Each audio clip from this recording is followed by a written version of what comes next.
শবে বরাতে যেই সব কাজ করণীয়, নাম্বার 1 এশা ও ফজরের নামাজ জামাতে আদায় করা উচিত এই রাতে।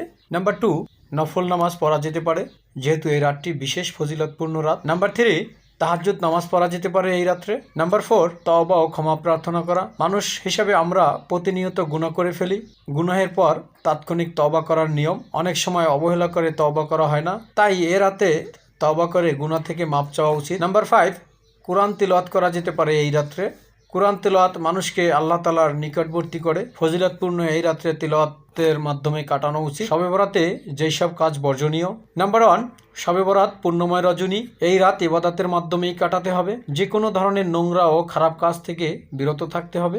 নাম্বার 2 শবে বরাতের মতো পূর্ণময় রাত্রে আতশবাজি পটকা ফোটানো থেকে বিরত থাকতে হবে। নাম্বার 3 কেউ চাইলে ভালো খাবারের ব্যবস্থা করতে পারে, তবে এই দিনে ভালো খাবার তৈরি করা জরুরি মনে করা যাবে না। নাম্বার 4 ইবাদত বাদ দিয়ে হালুয়া রুটি তৈরি করা অনুচিত। এই রাত্রে যেমন ইবাদতের সব রয়েছে, ঠিক তেমনি খারাপ কাজেও শাস্তি রয়েছে। নাম্বার 5 এ রাতে বাড়িঘর, মসজিদ ও ধর্মীয় স্থাপনা আলোকসজ্জা থেকে বিরত থাকা উচিত। নাম্বার 6 পুরো রাত নফল ইবাদতে কাটিয়ে দিয়ে ফজরের নামাজ কাজা করা যাবে না।